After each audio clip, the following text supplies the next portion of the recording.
Crystal clear Hawaiian beaches, tourists sipping cocktails, Puerto Rican streets filled with chants and protest banners. Not just resisting, but reclaiming. At first, they might seem like two different worlds, but look closer and you'll start to see the same story unfolding. A story about land, loss, and who gets left behind. I grew up at the beach, and we just want to preserve it for future generations and for everybody that wants to come and enjoy our island. Boricuas like Wilmar Vasquez have been fighting to save their home from investors and construction sites that they say are destroying the natural resources of the island. And it's in that story that Bad Bunny drops the song in early 2025, Lo Que Le Pasó a Hawaiʻi.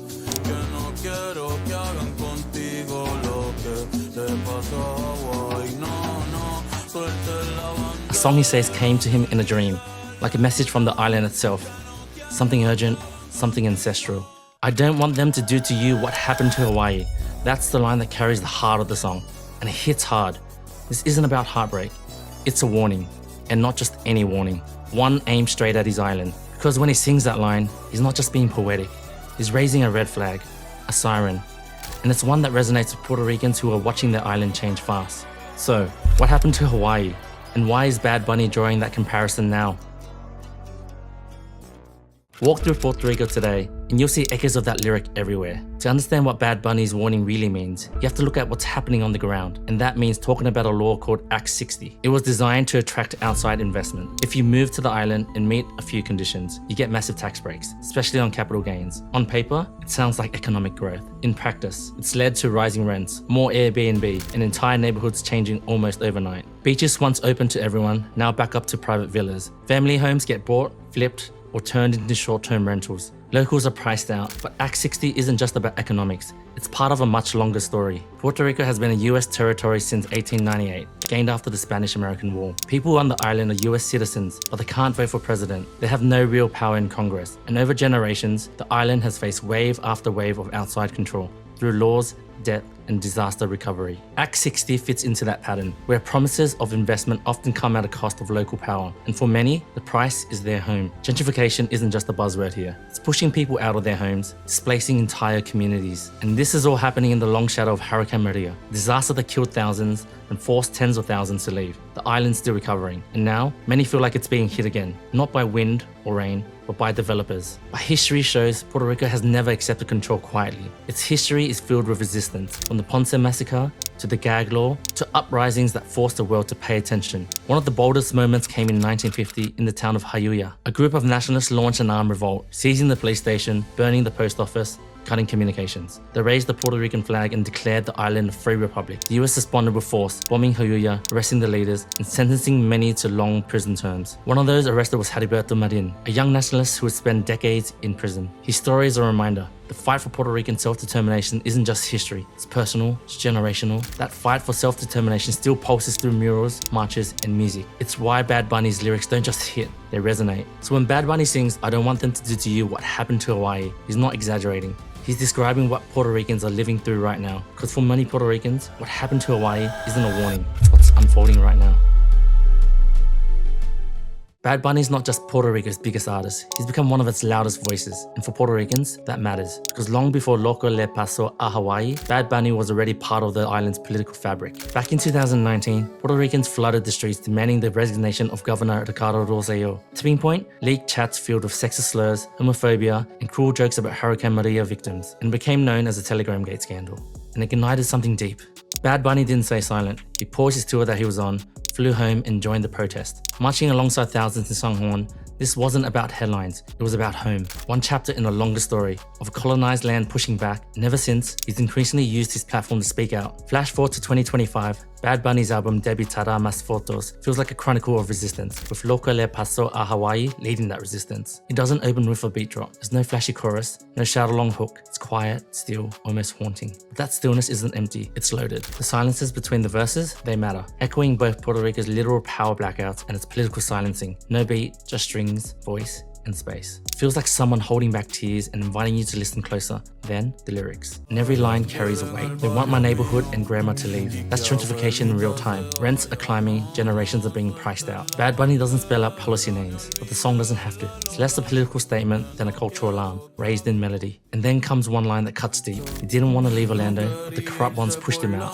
Many Puerto Ricans, migration isn't a choice, it's survival. Orlando, New York, Philly. These aren't just cities, the destinations in a long, painful migration story. What he's pointing to here is the cost of staying and the grief of leaving. And through his voice, you hear someone older. The Hibaro cries, the Hibara fights. These aren't just poetic characters. They represent Puerto Rico's rural working class, farmers, laborers, and storytellers, long seen as the heart of the island's soul. Invoking them here isn't nostalgia, it's resistance. And when the chorus lands, it doesn't fade, it sharpens. No, don't let go of the flag, nor forget the Lelolai. That flag is never just about patriotism in Puerto Rico. It's been banned, burned, and raised in resistance. From independence movements to street marches, holding it high isn't just about pride, it's about survival. And the Lelolai? It's a traditional Puerto Rican chant with deep musical roots, a sound that evokes countryside, history, and resistance. Kind of music passed down through drums, through family, through struggle. And when Bad Bunny tells you not to forget the Lelolai, he's saying, don't forget your sound, don't forget your story, don't forget who you are. And that final refrain, I don't want them to do to you what happened to Hawaii, isn't just a warning, it's a plea, not from an artist to his audience, but from one Puerto Rican to another. Because in a world where music's often used to escape, Bad Bunny is doing the opposite. He's making music to remember, to resist.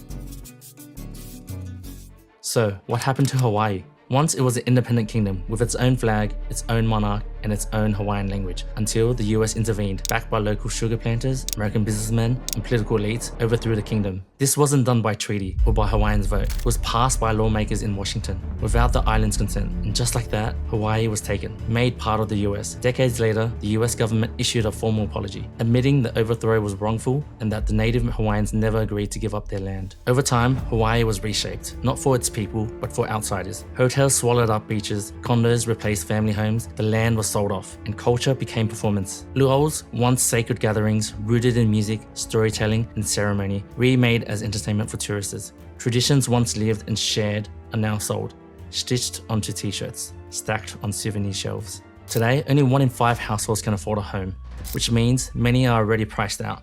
Some live elsewhere, some stay and struggle.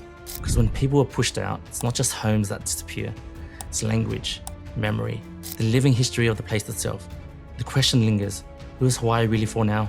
Still, resistance continues, from protest movements seeking to stop development on sacred peaks like Mauna Kea, a mountain revered as a spiritual and ancestral site, to campaigns pushing for housing justice.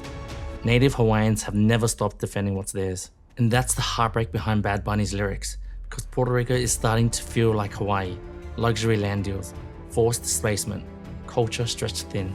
When he sings, I don't want what happened to Hawaii to happen to you, he's not being poetic, he's issuing a warning from one island to another. This story didn't go viral because it was catchy. It went viral because people saw themselves in it, like it put their story into words, and they shared it because it felt true. And not just, you've got to hear this, but here's what he's saying. And from there, it started to take on a second life. One educator, Rosa Clemente, known online as Black Puerto Rican PhD, used the song to spark a conversation about Black Puerto Rican resistance and identity. Just the real, subtitled lyrics and a few words of commentary. Others followed in their own way. A parent and child reacted together, used the song to talk about gentrification, asking their audience, how do we stop this from happening to Puerto Rico? Content creator Cisco Vieira, whose bilingual reels often rack up tens of thousands of views, translated the lyrics for non-Spanish speakers. His subtitled lines like Deep in the Green Mountains, explaining what made those words hit so hard. Other creators paired the song with real images, homes being sold off, beaches fenced in, ocean fronts turned into playgrounds for the rich, and simply wrote, this is what he means. Journalists like Bianca Grollo took it further, creating TikToks that unpacked the history behind the lyrics and drew direct parallels between Puerto Rico and Hawaii. Al Jazeera's podcast, The Take, even released a full episode breaking down the song's role in conversation about colonialism, land, and tourism. And that's what's powerful here. The song didn't come with a syllabus. People built one around it, not in textbooks or classrooms, but in reels, TikToks, comment sections, and DMs. And this is what civic storytelling looks like today. Music is becoming a new civic education platform, not just for identity, but for awareness, action, and memory. And in the hands of everyday people, songs like this become more than just soundtracks. They become signifiers passed from screen to screen, voice to voice, sparking action. I don't want what happened to Hawaii to happen to you. That line wasn't written for the charts. It was written for the island. It's not subtle, it's not polished, it's not meant to be. It's a warning and a memory and a reminder that if we don't pay attention to what's happening on the ground, the same stories repeat. Because this isn't just about Puerto Rico or Hawaii, it's about what happens when land is taken, culture is sold, and people are pushed out of places they call home.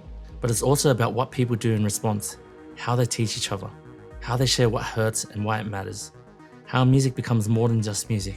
And if you've been watching this thinking, why does it matter who speaks out?